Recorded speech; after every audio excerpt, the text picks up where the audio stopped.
afternoon, everybody. Thanks for joining us today at the first of a fairly regular series, we hope, of National Association Strategic Partnership webinars. We thought actually it would be quite productive for a few times during the year at least to have the NASP panel here to be grilled lightly, hopefully, on some of the issues that the industry is facing at the moment, talk to us about the work that we actually do, give us some kind of direction as well on topics that are really close to your hearts at the moment, professionally at the moment. So that's what this session is all about, really. We're going to do a bit of chatting. We're going to try and limit that to other than what we feel you need to know. And then we're going to go into a Q&A session where you can talk to us about the topics that we'll discuss in brief, or you can introduce topics, ask our opinion, or give us your opinion and your ideas on those issues yourself as well. This is quite an important channel of feedback for us today, because we want to be able to use these sessions, and they're strategically designed so they take place before we go to our meetings with DVSA, which tend to be on a quarterly basis normally, unless there's something particularly important in the air and they want us to come in and consult on a specific topic. So ahead of a meeting that we'll be having with DVSA at the end of February, we're going to be taking your pulse and your ideas on certain issues back to that meeting, and those will help form our view of NASP as well. So that's a little bit about what today is about. Importantly, next thing on the agenda is to introduce the other two people as long as myself, rather than assuming you know who we are. I'll start off. I'm Carly Brookfield. I'm Chief Executive of Driving Instructors Association, and I'm also the current chair of NASP. With me today, we have Peter Harvey, a well-known face, I know, but the chairman of Motor Schools Association as well, and one of my NASP colleagues, and Lynn Barry from the ADINJC, who's chair there. Hi, everyone. Hello. So what we're going to try and do today is we're going to cover three key topics ourselves, and then, as I said, open up the floor to questions that can be on that or a variety of other things.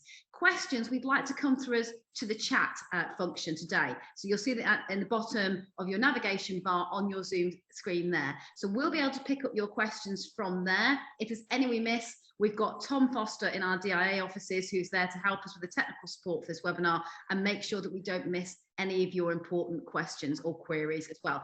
Feel free to put comments on there and follow-ups to questions and answers. You don't just have to ask us questions. We're just as interested in views and ideas as we are you asking questions today. So hopefully that's okay. We ask people to be as respectful as possible. I know the majority of people will be in here, but sometimes because people are passionate, we do see things in the chat sometimes as well. So let's just keep it on topic as much as we can and treat each other with the respect that hopefully we all deserve. Maybe not sometimes those of us who you can see in the windows, but we'd like to think we deserved it. Okay, so I'm going to kick it over to Lynn Barry to start off with, who's going to chat to us a little bit about the impact of COVID on the industry and that ongoing impact, and some important items on recovery from a DVSA perspective as well. Lynn. Thanks, Carly. So as businesses, obviously, we've got a duty to manage workplace risks. So we just want to give you a quick update on the COVID restrictions in the 4 nations. If you want the full details, and they are detailed, they're on the gov.uk websites for each of the nations. In Scotland, it's still required by law to wear face coverings in a motor vehicle whilst you're using it for a driving lesson or driving test, unless you're exempt. Also, anyone providing vehicle lessons or tests should not work if they've got symptoms or required to self-isolate, and that's the same with your clients as well. In Wales, on January the 28th, they moved into alert level O, or 0, and candidates should continue to wear face coverings on car and vocational driving tests, and their tests will not take place without the covering, or if you have not told them in advance. Also in Wales, the driving test waiting rooms have changed back now without the social distancing. Northern Ireland, although restrictions have eased there, face coverings are required in all indoor settings. So if you're learning to drive in Northern Ireland, both you and your instructor must wear a face covering unless you live in the same household, and you must have one when you take your test, and so must your examiner. So then we get to England, and of course that's the interesting one really, because we're still awaiting any news from England. So last Thursday, we were told by the government that their guidance was now changing from mandatory and rules to us being asked or suggested as to what we like to do. So the government suggests on its website that you continue to wear a face covering in crowded and enclosed spaces where you come into contact with people who you do not normally meet. And frankly, because of that, NASP would say that that would include examiners and even us in our cars. So we would recommend currently, until we are told any different, that you carry on with your face coverings in lessons and getting ready for tests, and you go into your test with your face coverings and you arrive with them. It's not for want of asking the DVSA for any more information. Please don't think we haven't been asking, but we've been told that the communications are not yet ready, which frankly we all feel is not good enough. We should have known this well before last Thursday, but that is the state of play that we're at. We also would say at NASP that for the standard operating procedures, keep your distance where you can, use lateral flow tests and get your customers to do the same, especially before a test or a lesson. Just keep using the good hand hygiene, the sanitizers, make sure we're well ventilated. However, do use your own judgment, because if your windows are open and you're on a noisy dual carriageway, you might need to close them. So that is up to you. Just use your common sense and judgment. Now, we are aware of an incident at a Blackpool test centre which hit the press this weekend. A car was turned away by an examiner and the test never took place because there were what was described as pencil shavings on the floor mat or the carpet. This was sent into the national press by the father. The ADI has not been named. The daughter's been too upset to drive since, we're told. We do know, and we have sent out to you, that cars need to be clean and uncluttered. I mean, that to me is reasonable for a test. However, we've also been assured by the DVSA that it doesn't mean they have to be of a standard that looks like they've just been valeted. So we weren't there at that test centre, I don't know. But if you have difficulties at specific test centres, then write into your national association that you're connected with, or to NASP as a whole, and Tom will be giving you where to write to so that we're aware of it, because I think we need informing of things like that. I think that's all, actually. Peter, if you want to carry on with your part on the highway code. Thank you, Lynn. Good afternoon, everyone. Thanks for coming along and giving up your time to listen in to what we jointly have to say. I'm going to talk a little bit about the highway code changes, which have all been kind of sprung upon everyone. Although we had the consultation way back in 2018, I'm sure most of you have forgotten about that since then. First thing I'd like to do, though, is kind of clear up the NASP position on where we stand on the hierarchy, as it were. There seems to be some comments out there that people feel that we should be supporting the hierarchy, and we are not. If that impression has been given, I apologise on behalf of all of the team at NASP. That is not at all what we are about. We're very happy with the hierarchy. We're very happy with most of the things that are suggested. What we're very unhappy with is the lack of information from both DFT and DVSA up front. There's been lots of speculation in Facebook, social media, newspapers, and even the television in the week or so before all this came about, but nothing or very little from anybody that really was important at the top end of the tree towards driving instructors. So yeah, I'm sure there are going to be lots of questions about that today. We'll try to cover some of them, but I thought it might be worthwhile talking about some of the most popular ones that I've certainly fielded in the last few days.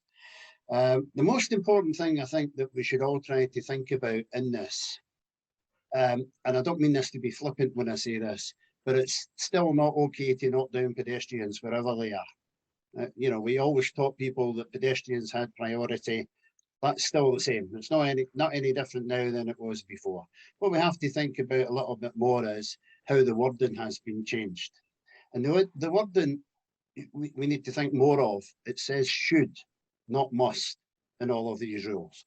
So what we have to do, what I would have liked, and what, you know, Lynn and Carly and I have spoken about a lot about this, when they actually finalised this, it would have been nice if they had just simply put should if it's safe. and that would have made everything much clearer for most people. What we have to consider, are we going to be turning left and someone's going to cross? Yes, you're going to slow down. Yes, you're going to have a look. And if it's safe, in other words, you're not going to get knocked up the back end by another vehicle or a 30-ton bus or something like that, then you should stop, like I say, if it's safe. Things you need to consider: islands in the middle of the road, get lots of questions like that. These new rules are only at corners, junctions. Any type of road where the two roads meet together, we generally think about as a junction. That would include roundabouts, for us. Pedestrian crossings, if the pedestrian is standing at the pedestrian crossing and the traffic lights change, yes, of course you have to give way to them. If it's a zebra crossing, the old days of, they put the foot on the crossing to show an indication that they wanted to cross, that's not the case anymore. If people are standing there showing an inclination to cross, you should stop to let them cross. Maybe we should take into consideration something that could cause a bit of difficulty as we go along. Watch out for people with guide dogs. Do not stop for people with guide dogs. They are trained not to cross if there's a vehicle there. So it's much safer to continue, get past, and then the guide dog will decide, it will use its common sense, as it were, and takes people across the road, take the person across the road. I'm sure there's lots more questions. That's about all I've got to say just now about it. Anything you'd like to say, please put it in the chat. We'll do our best to cover these topics and any other ones. I'm going to hand you back to Carly now, the chairman. She's got a couple of words she'd like to say to you. Thanks, Peter. Thanks for that on the highway code. And we continue to talk to DVSA and DFT about communications on these issues around the highway code. I think one of the problems that we face, and we've communicated to them, is that the media got ahead of the story and it's their version of the changes that have got out to the public, and that's not necessarily an educative version of things. There is a toolkit that we have seen sight of that is supposed to be launched by the Think team later on this year, but again, that's coming way too late for these changes coming into practice, and we'd like that out there as soon as possible. And we're also asking that isn't just one little campaign, it's got to be a consistent educational campaign over the next year at least, before people start to realize what's in there that's changed and how do they actually do that thing on real roads in real life. So on to the topic that I'm going to be covering very briefly. Performance data, I suppose, is the name for this little bit of the chat. This surrounds the latest consultation that was launched by DVSA in the last week or so.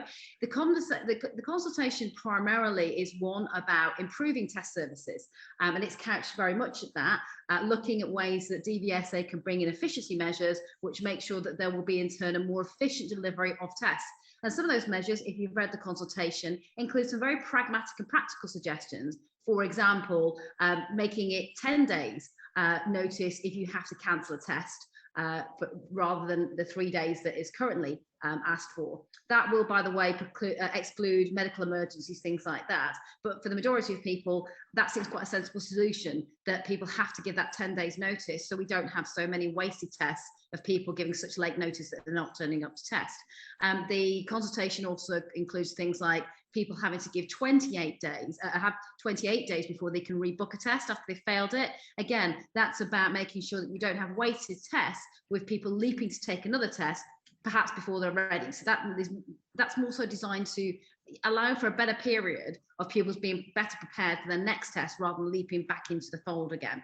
So as I said, NASP has stated its position clearly. We don't necessarily have a problem in the majority of those things in that consultation. Where we have voiced concern is that in the consultation, it is looking at whether there are other bits of information on the performance of ADIs that the public would like to see. When NASP was first presented with that element of the consultation, and we'll be absolutely honest with you here, it was couched as exactly that we're going to include things in the consultation which will be quite open-ended in terms of their questions, that will ask the public, is there anything more that you would like to know that would help you to choose your driving instructor? The problem that we have is when we saw the consultation documents themselves in detail, i.e. what would be going out to you, that was quite late in the day, and the wording had little bits in there that were very different to what we discussed in the meeting or were new to us. about how, suggestions were going to be made rather than it being an open-ended question. And some of those suggestions were going to be about things like what performance data they would like the public to see. Could they potentially in the future look at putting ADIs into performance bands? And naturally we pushed back on that because that wasn't quite so obvious in the initial summary that we got of what was going to be the consultation. And were those performance bands that they're talking about different to the grade A and B scenario that we already have? Now, you may say we're being oversensitive to these things and the DVSA are just putting some ideas out there and asking questions. Well, the reason we're so oversensitive is because we're still not satisfied with the new approach to standards checks. As professional organisations that are concerned with making sure that the standards of the industry are high, of course we can see that some level of performance data, rationally has to be looked at to determine, whether a professional is doing well or not at their job. And because it's a regulated professional, we would like to know that, people who are being regulated are carrying out the job in accordance with their licensing conditions. We expect the very same from teachers, doctors, all of those other regulated professionals. The problem that we have, and NASP has made its position very clear on that, is that we are not confident that the approach is right, the new approach to prioritising standards checks based on risk. Again, that bit in its principle we don't have a massive problem with. We have a problem with the data that's being used and the veracity, the accuracy of the data and the accessibility of ADIs to that data as well. So those are the concerns that we have, that we don't necessarily know that the current use of performance data to prioritise standards checks is going well enough and that the right data is being used in the right way as it is. If you're going to now suggest that we're going to start looking at other performance data or using metrics in other ways, that's going to pile concern on concern, not just for NASP, but the industry as a whole. So that's why we've signalled, unhappiness with those elements of consultation, and I've asked DVSA to, look at getting the performance data and the process of using that and alerting ADIs to their use of performance data right before you start going and introducing more performance measures or using more performance data in other ways.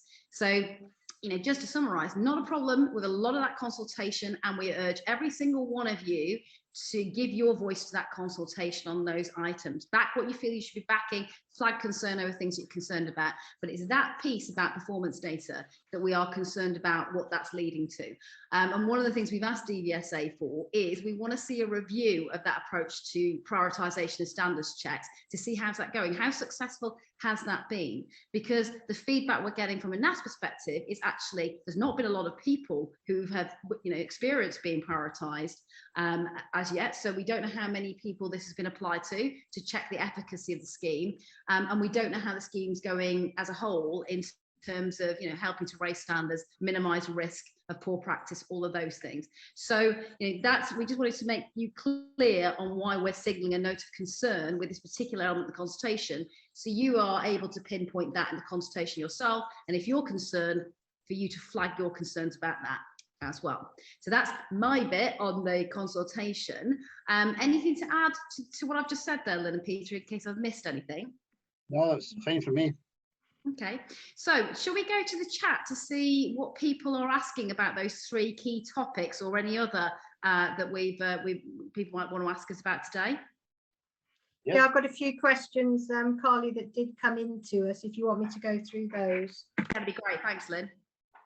Okay, please, when you put questions in, keep them short, keep them simple, because sometimes people put 2 paragraphs and we're trying to sort out what the question actually is. I've got a few here. So somebody, ADI, wrote in and said, often the DVSA publish policy proposals that completely circumvent or avoid any engagement with NASP. On the other hand, sometimes they trumpet the fact that NASP have supported their policies and proposals. This gives the impression of sporadic partnership, and it undermines NASP and those they represent. When are NASP going to ensure that consultation and cooperation is a two-way street and should be consistent? Okay, I mean, I would agree with you. It should be a two-way street. It's an interesting perception to us that people see it like that, and that's something we need to go back and just show the DVSA again. Obviously, if we do support something that the DVSA are putting out, And please don't think we get lots of notice on this. Sometimes it's, you know, an hour and can we have a quote? If we support it, we will add a statement or quote. If we don't support it, there will be no quote. We won't have given one. Or we might, as we have done recently, put out our own NASP statement, such as when we said we felt that the looking at the prioritisation should be a trial. So we will put out our own statement and send that out to you. Things do come through in quite short notice, and I can assure you that it doesn't feel sporadic to me as somebody who is working at NASP, because things come through from the DVSA on a daily basis. So please don't think that, you know, things are only happening on a weekly, 2-weekly meeting, etc. Sometimes we're having meetings every single week, and certainly we've got emails coming through every single day. So that's all I can say to that. We take the point on that. We will take that back to DVSA just to show them people's perceptions, but that may be why sometimes you don't see us put things down. Do you want to add anything to that, Yeah, Peter? I'd just like to add that the use of the word ensure there in that question, I think it's a wonderful world to think that we had any opportunity to ensure things happened as a stakeholder group. We try our best. Okay. The other thing I'd say is in the dynamic and in the mix is that, and I'm not, by the way, abdicating any responsibility on their behalf, but this is a fact and one we have to deal with, is that sometimes the decisions that come down to us from DVSA have come down to them through Department for Transport as a done deal, and have come to them from Cabinet Office as a done deal. So we can push back and ask why we weren't consulted, but by the time it's even got to us, sometimes it's a done deal, and even DVSA can't push back on it. And things I'm thinking of are, for example, you know, decisions that have been made recently around test centre closures and things like that. We pushed back on where was the consultation about those 8 test centres highlighted, and that was a case of the decisions already be made. It would be, you know, untruthful of us to put out the, you know, impression that any consultation could take place on this. So, you know, sometimes it's beyond our power to do it. However, it is grist to the mill saying, you know, when these things have gone out there and it's gone terribly wrong, kind of a told you so. This is why consultation ahead of time would have been much better and more notice on consultation. Thanks, Carly. Carly, the other thing I would add to that, you know, you two of you summed it up very well.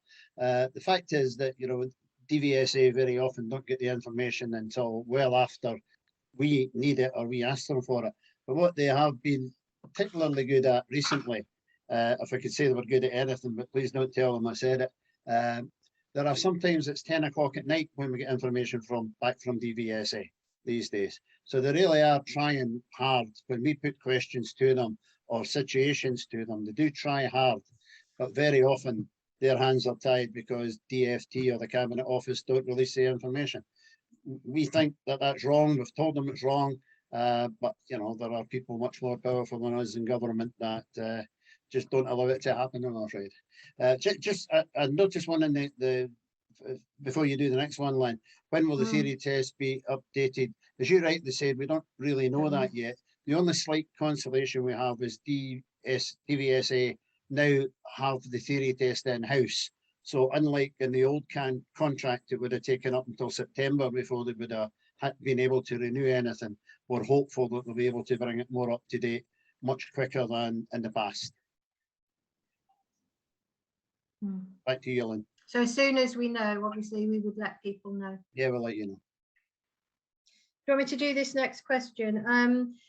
This is from an ADI. So DVSA have stated in their proposals that they provide support to ADIs.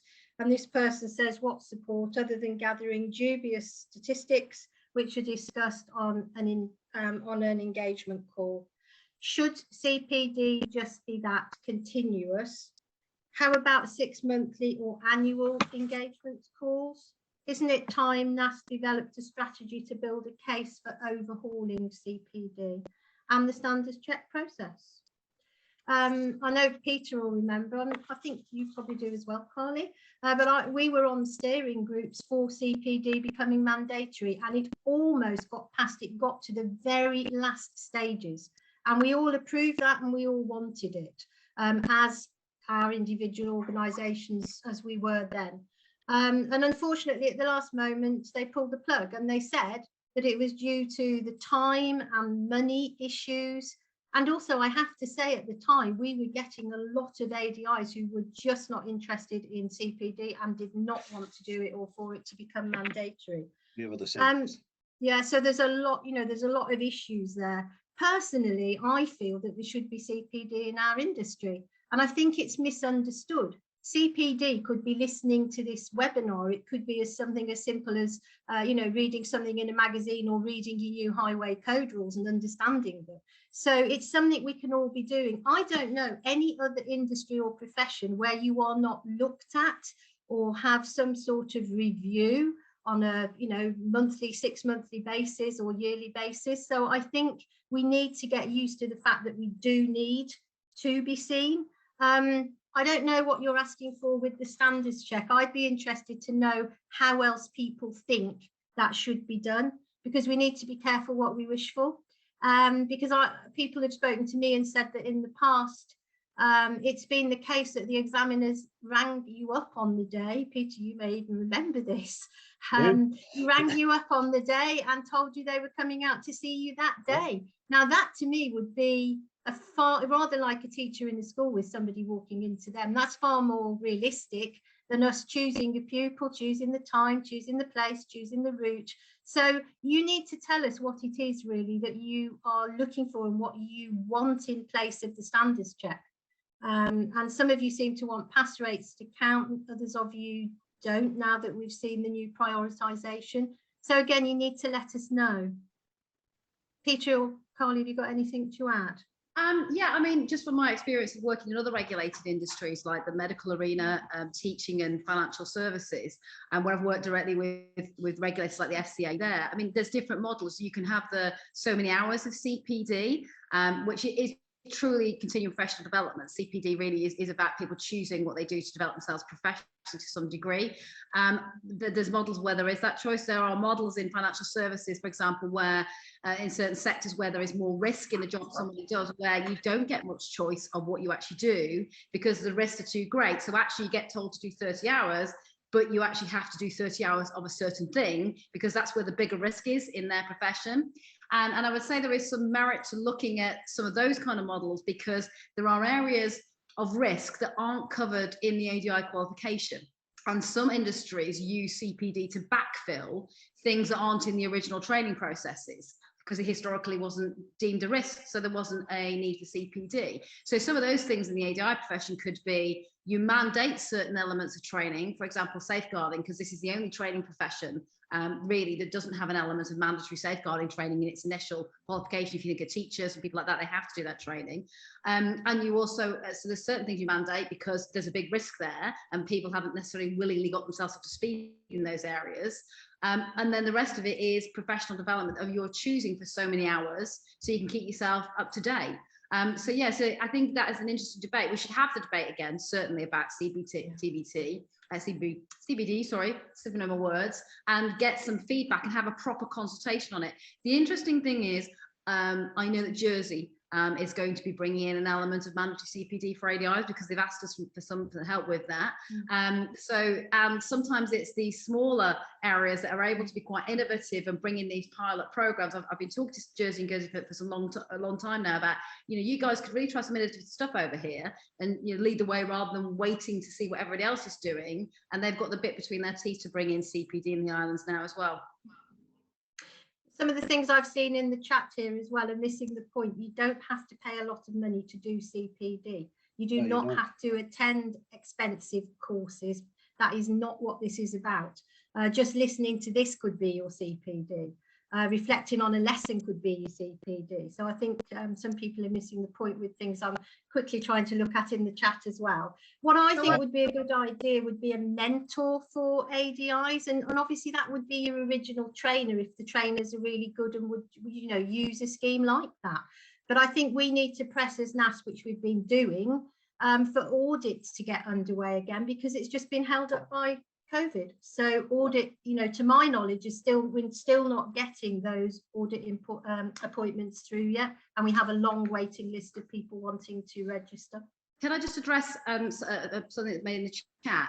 Gary, thanks for your comment there. I agree, there are some people who have their CPD paid for them by their employer, but having worked in banking and finance and the medical arena and teaching, there is an awful lot of CPD that isn't paid for them and is paid, and also the law profession. There are employers that pay people CPD programs, but there are also kind of refresher training and certification that individuals have to pay for themselves every year. So it's not just a case that employer pays, so it's very easy for those guys to keep up on their CPD. There's, plumbers, electricians, a lot of those other people have to pay for their own training qualifications and the refreshing of those certificates because it's a regulated space. So we can't just say, well, the industry can't afford to pay. And as Liz just said, there are other forms of CPD that people could do that don't really cost a lot as well. I do agree, however, if you look at other regulated professions, there is a lot better guidance on what is good quality CPD and what isn't. You see in some industries that don't have that good guidance, that somebody watches a webinar done by a professional association or an expert one day, and the next day they're offering their own CPD session on that. And I think we would have to look as an industry, what does good look like in terms of CPD, rather than just go anywhere and do anything, because that's about what's value for money for the instructor as much as what's going to raise the standards. Yeah, just to follow on with that, Caroline, Lynn, I kind of turn that on its head when I think about CPD. Although we're all self-employed, we're all employed by our customers. Our customers deserve the best they can get. You know, they're paying us good money to learn how to drive for the rest of their life and to be safe. If we take 10 pence per lesson on a weekly basis out and put it aside to help with any training that we do, before you know it, you can attend some of the really good courses that are on and approved courses, make it well worthwhile. But while we're here, it's not quite the same, but Matt has asked the question, afternoon all, are there any figures available yet that show the ADI trigger system is raising the pass rate? The honest truth is, Matt, no, there's not. We have asked DVSA to make this a pilot. We've not really confirmed that they're going to do that, but it's on our agenda for a meeting at the end of the month with DVSA to have an update on figures and what sort of parameters they think have been successful or haven't been successful, and how many people that's triggered into the standards check system, and if it makes any better pass rate. As soon as we know any more, we'll let you know. Loads of other questions. Sorry. Can I add to that just the fact that it possibly is a bit too early for figures, to know about the pass rate figures changing, because we were discussing the other day in a NASP meeting the fact that well, personally, myself as a trainer, I've not seen anybody come to me that's come as a result of the prioritization and the fact that they've hit some of those trigger points. People are coming, but they're coming because perhaps they're new to the profession. They've not long done their part 3. I haven't seen anybody coming through from those trigger points yet, so I'm not totally convinced myself that that's actually even started, and that is something that we need to know. There's another quick question here. Have the examiners been advised about how to treat such situations as giving way to pedestrians at junctions on test? Mark Wynne, the Chief Driving Examiner, has done a really good blog on that. All the associations I know have sent out to their members. It's possible that CP here may not be a member, but if you go to the NASP website after this webinar is finished, we'll make sure there's a link on there that you can look at what they had to say. Quite a good bit there. What it really says, cutting the long story short, is examiners will be fairly lenient at the beginning to allow a bedding in time, but it explains in more detail the serious and dangerous faults, how they might be recorded. I'm just reading down through the questions. Yeah, I'm trying to do the same. Pass rates, it said, have gone up 5% in the lockdowns, and that's nothing to do with CPD and DVSA triggers. Have they gone up 5% everywhere though? I don't think so. We've got different test centres with different results there. Adrian, yes, the answer is it was approved. Adrian had asked the question earlier on about whether the new changes to the highway code had actually been discussed or put through Parliament yet, and I told them they had. Yeah, and also somebody asked whether NASP had agreed to the highway code changes earlier on. I mean, we replied to the consultation and replied separately. So we have replied to that. we had concerns about it, I think, didn't we? But we did, you Yes. know, we were realistic about it, and we still do have concerns about it. Yeah, I mean, and we're not the only ones to have these concerns. For example, just to isolate one particular area of concern with the new highway code changes, that until we can be confident that everybody is reading that highway code for a start, and B, knows what these changes mean in practice, and I think that's a long way down the road given the train of communications we haven't had. One of the areas of concern is that motorists turning a corner into a junction and seeing a pedestrian and they know about the changes, so they decide to stop.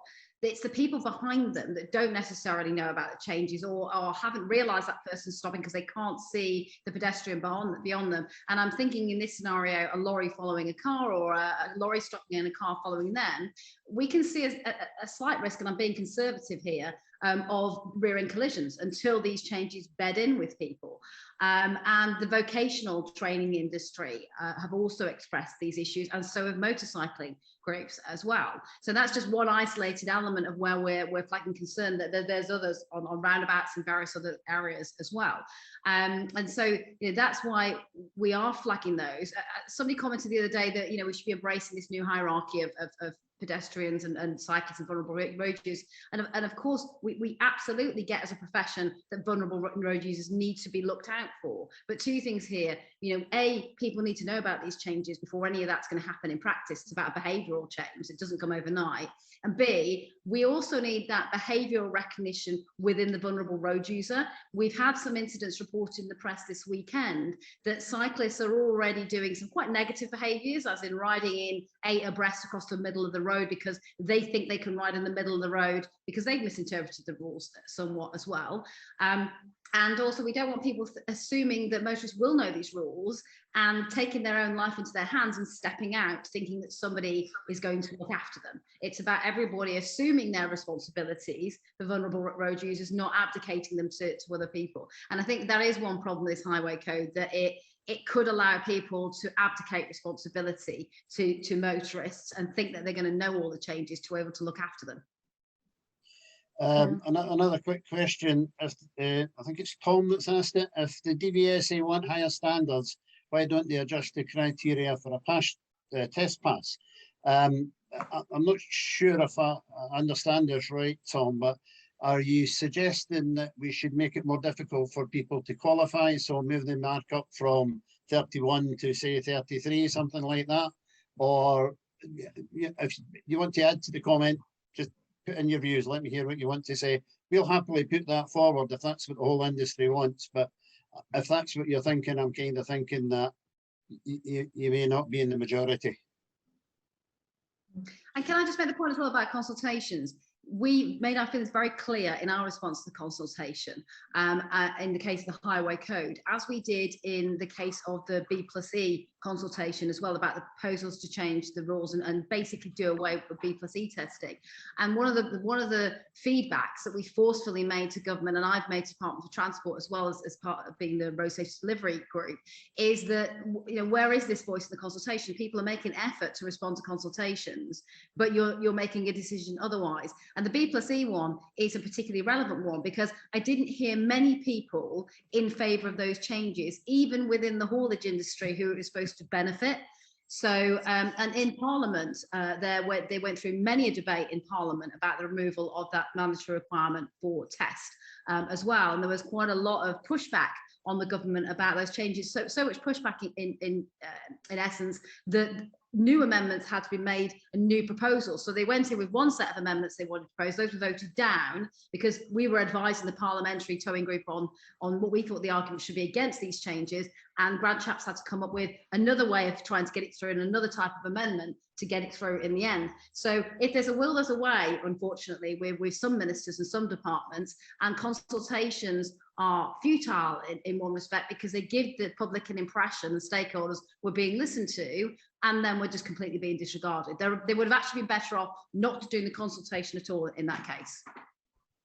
And just another question here. There's quite a few questions on the same vein, and if I kind of sum them up a little bit, the people that are concerned about the idea and the consultation about some sort of abandoned for ADIs and, you know, what might happen in the future, because the DVSA or the government, whatever, want to give better details to people who are prospective learner drivers and want to find a good driving instructor. Maybe what we should be doing is saying, well, okay, if we have to go along with this, we demand that you publish examiners' pass rates at the same time. Maybe that would level the playing field a little bit for everyone. You could maybe Ollie, give us your views on that. Sorry, Peter. Do you want to answer, Carly, the question about the B+E and where we're at with that? Yeah, thanks. I mean, we're all involved in it, but you've been in the recent meeting.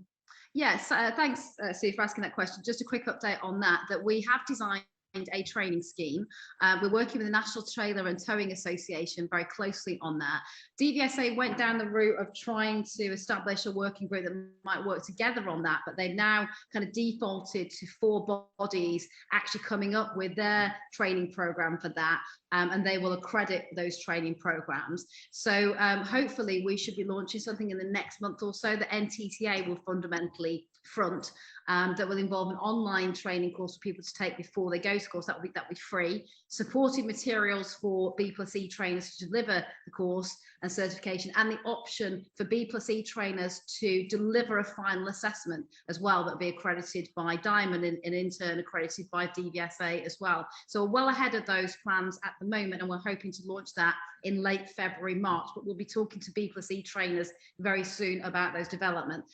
I don't want to be unkind to DVSA, but it's fundamentally fallen to the industry to create what's going to replace it. So we've had to do quite a lot of catching up quick to be able to come up with something. Just another quick question. Again, trying to sum up a few questions at the same time. Yeah, I'm waiting for one to come back from somebody, MF, yeah, who said, can we answer his earlier question? I can't find the earlier question, so... if you can some people are asking, sorry, Lynn, no, it's fine, there, sorry. Some people are asking for clarification if a roundabout is a junction as far as these new rules are concerned. Yes is the answer. You know, anywhere where roads or junctions come together, the same rules apply.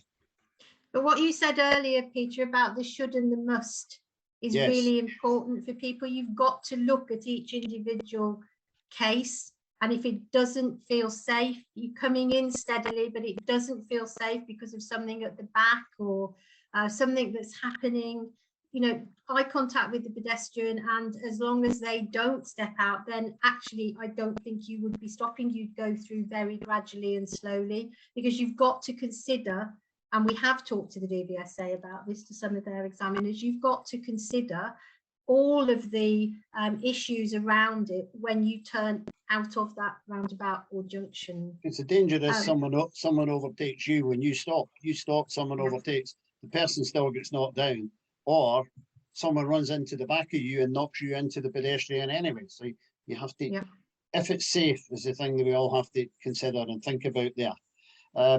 Somebody's asked here about the problem with consultations, and it's a good point. Not many ADIs actually participate in them. That is a big thing that we all need to think about. Some of these things that we're finished up with in B+E, for instance, or the Highway Code, and you know, the future of some of the consultations that are there. Although ADINJC, DIA, and ourselves put forward our opinions on behalf of our members that have either written into us or asked us or phoned us, that's still only one vote each. It doesn't represent the 20,000 people that we all represent. We really need ADIs to put pen to paper to these. Otherwise, you know, and I hate to say it, but B+E is a good example, and I haven't got the figures in front of me, but I think there was something like 100 ADIs replied to the consultation, but 700 members of the public voted on it. Now, those 700 members of the public said, actually, we don't think we need a test. And why wouldn't they? But you know, what we need is more strength from each individual. And it's good that you discuss your associations, you talk to us all individually. Whatever that formulation is that you come to, it's really important you put pen to paper at the same time and make your vote count with the consultation, and if necessary, with your local MPs. I found a couple more questions. Gary, I fully agree about the panic bit of somebody on a test. And that's why I've always said, and in meetings with the DVSA, I can be responsible for the pupil that I take. I will get them to a really, really good standard, but I cannot guarantee what they will do on that day. And therefore, I too have fails with tests sometimes, because you can't guarantee what they'll do. And I understand your point completely about them panicking. And that's why I think how we teach these highway code issues and the new items is going to be really important, because we don't want them panicking at seeing a pedestrian and not knowing what to do. I found the other question, it was about trigger points. Is that going to mean that some candidates or pupils won't be able to find an instructor because instructors will pick and choose who they have? And I have a feeling that actually that might start to happen, that some ADIs, if they're looking at those trigger points, will just say, no, I'm sorry, I can't teach you anymore. And that's why we're really concerned about that issue. Most definitely, yes. Just noticed a couple of questions there about theory tests, extra time questions and things like that. It's worth mentioning that we've been part of working groups with the element of the theory test provision from the DVSA that looks at support for pupils with specific educational needs and disabilities. And part of that actual working group are representatives from the specific areas, like those representing deaf candidates and people with specific learning or disabilities. And some progress is being made, to be fair to DVSA, on those points there about the booking system for extra time for tests and any support that's needed for those tests as well. So hopefully we'll have some updates about how those changes are being made to those theory test provisions there as well. Somebody's also asked about the cancellation bots, as it were, services that are available, and also the test booking bots that keep crawling over DVSA's own test booking sites. I think, you know, obviously people who design bots, that's their whole kind of raison d'etre. They're always going to be able to design something that can outsmart the DVSA's own systems. DVSA have given us their assurances that it's almost a daily piece of work for them to try and kick out those people who are going into their systems and subverting from within. But we have to be realistic about the people who design the bots, as I said, who this is their, you know, their full-time, you know, thing that they're trying to do that. But they are strengthening their booking systems. There is actually a capital expenditure bid that Loveday made, Ryder made as soon as she came into post, because she comes from a systems and technology background, and I think she couldn't even believe the kind of archaic system that DVSA has, that none of its booking systems talk to each other. There's no straight through processing. They're not particularly good. They fell over during COVID, but they would have probably fallen over without a pandemic on their own. So there is a plan by DVSA to spend a chunk of change over the next few years on building a robust booking system for theory and practical tests that will work better in the future for candidates and ADIs as well. Just a comment that's on as well, Lynn, I don't know, LA is a comment. When I did my last standards check, I had a whole folder with supervisor wasn't interested in looking at the CPD. I accept that, Lynn, and you know, unfortunately some of them just won't take the trouble. But the fact is, you'll still have done the CPD and you'll be much better for it, never mind whether he or she wants to look at it anyway.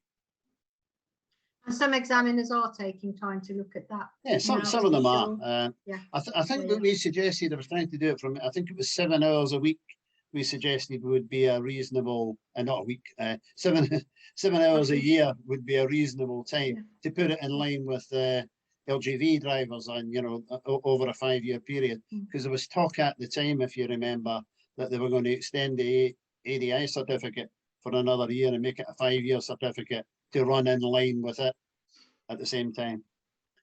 But we're being asked here, sorry Peter, carry on. After you, Lynn, after you. We're being asked here, Collie, if we've created a survey to ask, or if we could, to ask ADIs what their opinions and concerns are with the new triggers. Is that something that we feel that we could do? I mean, we had an awful amount of feedback, not awful in a bad sense, as in a huge amount of feedback at the time they were introduced. We had a huge number through our respective help desks, through our email and social media, and all those were fed back. I want to make a point here. I think if any of you who know us and have seen us in action, and are watching this today will probably realise we're not shrinking violets. And sometimes we see the chat on Facebook, maybe we don't necessarily get involved with it as much as we could do or should do, but we do take all of these points to DVSA in our meetings. It'd be a very short meeting if we were just sitting there like the nodding dogs that some individuals seem to think that we are. We certainly aren't nodding dogs. Anybody who knows, you know, as we said, the individuals here knows we're very outspoken, particularly myself. I'm too outspoken. My colleagues are a lot more diplomatic than me.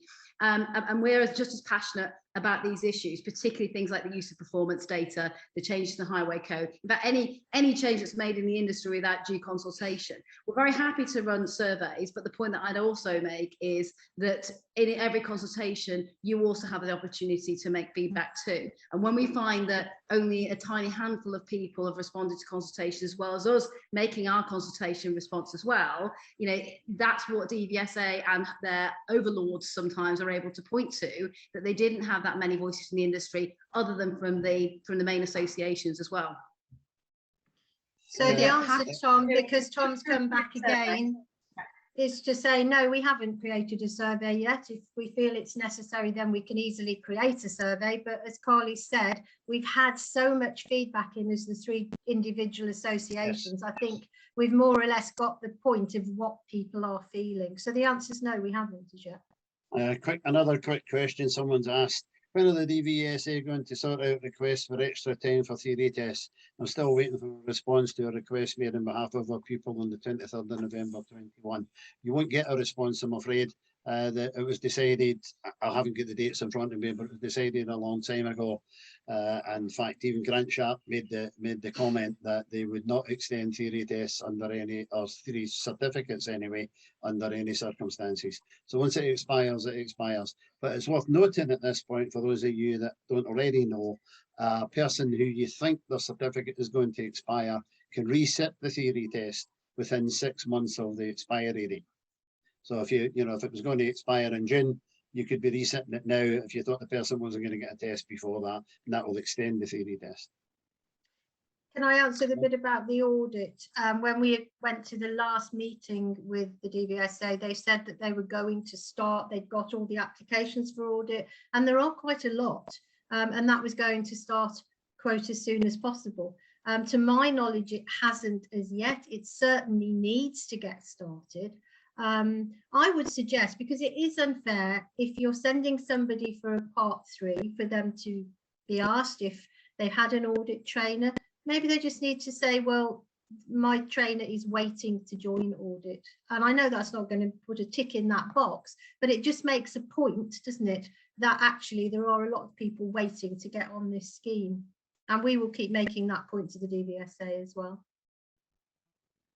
Gary makes a good point, actually, particularly given short notice cancellations and people's grabbing tests where they can in the current situation, that whatever a pupil goes to test in their own car. And that's possibly more risk of that happening now with the backlog of tests, but actually in the main, these pupils sometimes choose to go in their own car without the instructor, or the instructor to fall sick that day and the pupil has to do that. How do we make sure that if we're now going to have this drive for ADIs to be measured against their data, how do we make sure that data is fully attributed to the ADI for every test they take? Because there are some standout ADIs who get some pupils through and want that data for every single test attributed to them, and much as there are a coterie of people who are trying to necessarily look at who they should best present for tests and put their name against. So I think it's worth asking, DVSA in their want to ensure there's more data recorded for each ADI. And you will have noticed, people on this webinar listening, that another part of that consultation was asking your opinion on the badge staying in the window and whether that should be made mandatory so ADIs can be measured against every pupil they take. We should also flip that question back on DVSA and say, how do ADIs make sure that every test that they bring is put against their name if the pupil turns up in a different vehicle? And also, how can ADIs ensure the accuracy of the data that is kept on them? I have a particular view that the whole ADI record should be open. I do a lot of appeals and tribunals. I do a lot of interviews under caution with members, supporting them through that. And, you know, sometimes the data that is used to bring ADIs to account in that scenario is inaccurate, but that's what's been held on file for the ADI, yet they're not allowed to access that data that's there. So we're looking at whether we should get an opinion from a personal data expert on, you know, looking at what should you be able to access that's held on file by the regulator about you, if it's going to be used to judge your performance, or whether you're fit and proper enough to remain on the register as well. We also feel on the performance data for tests, that should be a push exercise. It shouldn't necessarily prevaricate on ADIs asking for that data before their standards check. It should be pushed out for people to check at regular intervals and make sure that that information is accurate, that they hold. Much as, for example, policy details are pushed out to you from insurers to make sure that they're accurate where you're taking on that policy, then you have the responsibility of checking it, plus you can check the information held on file for you on which judgments or actions may be taken against you is actually accurate. So one of our suggestions is that data should be pushed out to ADIs on a regular basis so they can check it and learn how to use it to assess their performance and build on their performance, and not just wait for a standards check intervention. Thanks, Carly. There's some, again, put a few questions together, a few people concerned about the amount of money that's been spent installing cycle lanes all over the place. Just to be clear, cycles should still use cycle lanes where they are available, and where only where possible, only where it's really needed to be, should they present themselves in the centre of the lane. Normally, you know, in quieter roads or busy, let's put it the other way, busier roads, they would be sticking to the left-hand side or using their cycle lane where they can. I'm just trying to sum up a few as we go along. Just aware and just that, to say to Graham Feast that we have actually asked that suggestion that the portfolio of somebody's CPD be shown at the standards check. I think that's been raised several times at meetings. That was a question earlier on, Lynn, and you know, some enforcement officers look at them, some just treat them as if so what. But that doesn't mean that you shouldn't do it. You shouldn't have them for your own pride and for your own business. You can prove to people, you know, that you've done it. I think the reason, though, that when we've talked to DVSA about it, they've said that it's the timing issue, isn't it? Because the time of the standards check, they've said some examiners have not got time to look through those. But if it was made to be part of it, then, you know, I think that's a good idea. It's one we've raised before. Yep, absolutely. And just going back through to somebody makes a point on that test data and what's attributed to you and what's not attributed to you. I think it's important there is a wider discussion. What DVSA have done is leapt a way of using data, and I'm going to say it in quite a naive way of using data compared to other regulators that I've worked directly with, like the FCA, GMC, people like that. And it's not necessarily the best approach to using data, and there should have been and should be in the review process of this a better discussion of what data is used, where is the data taken from, how valid is that data, what opportunity have ADIs got to access that data, correct that data. And one of the attendees is making the point, you know, if I refuse to take a pupil to test, you know, in the scenario that every test is recorded, whether I'm there or not, I don't necessarily want that attributing to me because I didn't let that pupil go for test. So those are the kind of, you know, questions and issues we need to raise about the use of data and how accurate that data is and how valid or valuable it is.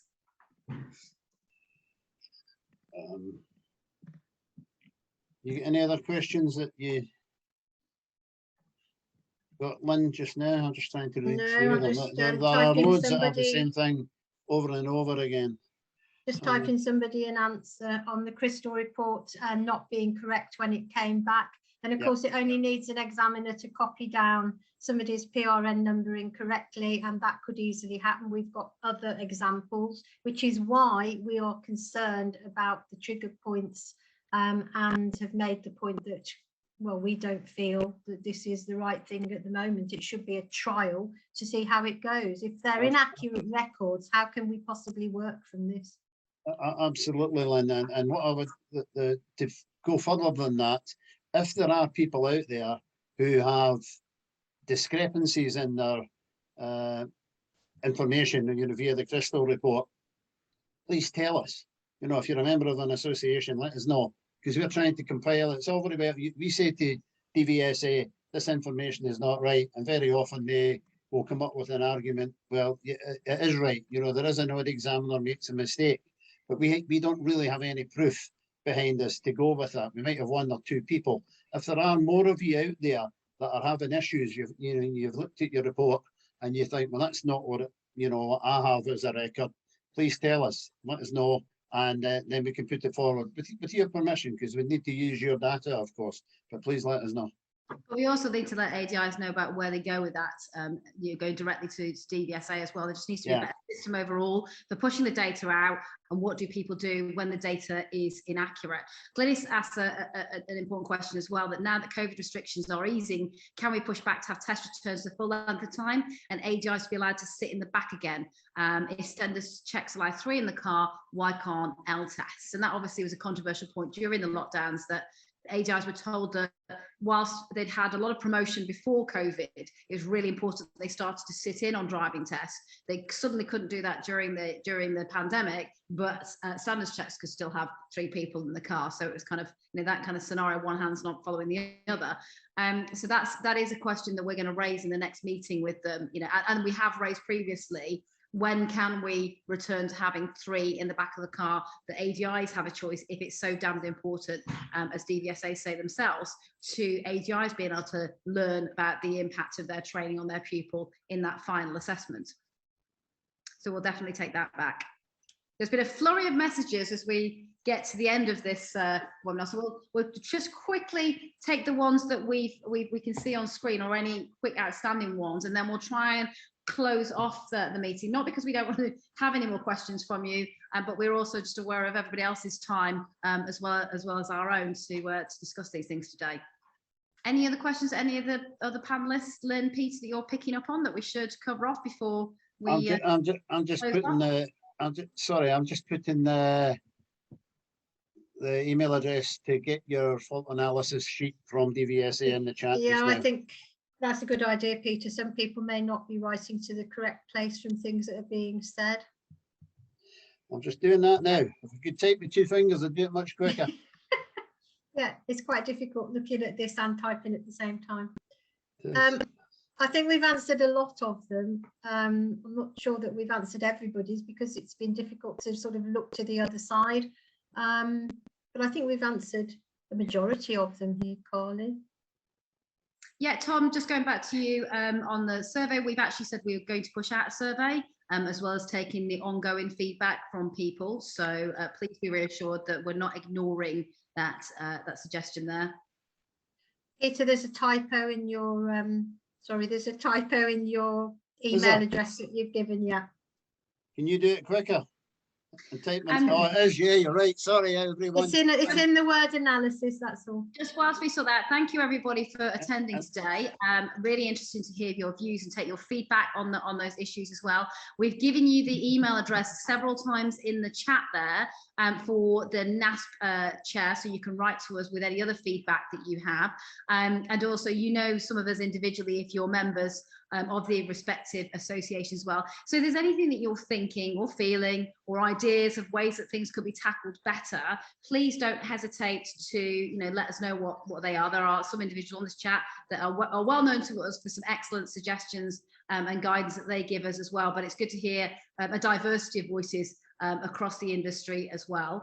And when we've had our latest meeting with DVSA at the end of February, the plan is to hold another of these webinars to be able to feed back to you on the feedback from that meeting. The important point as well is we don't just meet with DVSA, we also have a presence with Department for Transport in their Road Safety Delivery Group, and we also work across the industry of motorcycling groups, road cycling groups, all those kind of things as well. So don't just think that you have to focus on gripes and issues with the DVSA. In fact, one of the things we were discussing in our priorities meeting the other week, Peter and Lynn, was bringing in these other stakeholders such as DVLA, because some of the issues that are problematic for the industry aren't necessarily just DVSA, they could be licensing issues with DVLA as well. So you don't need to feed back to us just strictly in those channels of DVSA related problems. It could be other stakeholders in the industry that impact your lives or your pupils' lives that we can go and talk to and try and solve some problems as well. So thanks very much for your input, and we'll catch up with you soon, hopefully. Thank you. Thanks, everyone. Bye. Thanks. Bye-bye Thanks for for now. Thomas Bye. as well for helping answer the questions today.